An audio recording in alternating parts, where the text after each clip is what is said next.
Ever wonder why your child seems to ignore your advice but imitates your actions? It's all about the power of example. You see, there's this fascinating psychological concept called modeling. Children, like sponges, absorb more from what they see than from what they hear. Imagine a parent advising their child not to hit others, yet they often resort to spanking as a form of discipline. The child doesn't listen to the words, they observe the actions. Do you find it frustrating when your child doesn't wake up early, yet you struggle with the snooze button yourself? Welcome to the paradox of expectations. This is where we often find ourselves caught in a contradiction between what we demand from our children and our own behavior. It's a common scenario in many households, and it goes beyond the early morning wake-up calls. For instance, consider the concept of money and savings. Are you a person who splurges on every shiny new object that catches your eye, yet you expect your child to carefully count their pennies and save for a rainy day? There's a disconnect here, a discord between what you preach and what you practice. Or, let's look at the issue of noise levels. Do you often find yourself raising your voice, shouting at your child to lower their tone? The irony is palpable. We're asking for quiet by creating noise. It's like trying to extinguish fire with gasoline. These contradictions can be confusing for a child. They're learning from us, observing our actions, our behavior. They're not just listening to our words, they're watching our deeds. This is where the paradox of expectations comes into play. We often expect our children to be better versions of ourselves, forgetting that they mirror us, warts and all. The irony is that we often demand from others what we fail to demonstrate ourselves. So, if we want our children to embody certain virtues, we must first manifest those virtues ourselves. How can we teach someone to listen if we don't listen ourselves? It's a question worth pondering, isn't it? Let's consider a common scenario.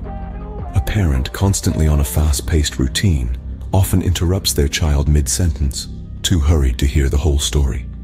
Yet this same parent expects the child to listen attentively, without a hint of interruption.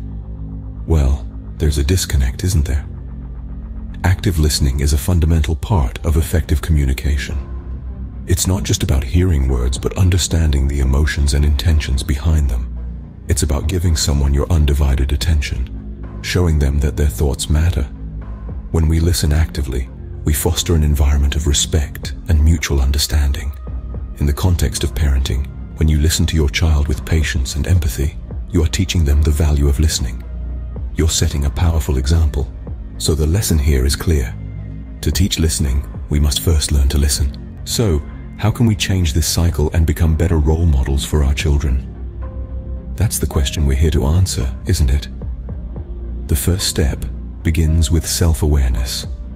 It's about recognizing our own behavior and understanding how it impacts those around us, especially our children. Remember, we are their mirrors, reflecting the attitudes and actions they will carry into their own lives. Next, let's talk about patience. Change doesn't happen overnight, and it's important to remember this as we make a conscious effort to improve ourselves.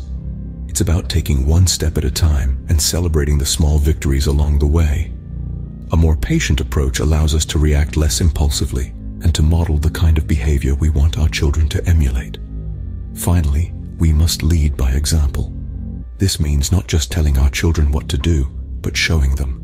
If we want them to listen, we must listen. If we want them to save, we must save. If we want them to wake up early, we must wake up early. Our actions speak volumes to our children. They watch, they learn, and they imitate. In the end, it's about creating a healthier, happier environment for our children, one where they can grow and thrive. Remember, to demand, you have to give. You are the best example for your child to follow. In conclusion, our actions speak louder than our words. It's apparent that children learn more from observing our actions than from listening to our words. The paradox of expectations has shown us that our demands must align with our own behavior.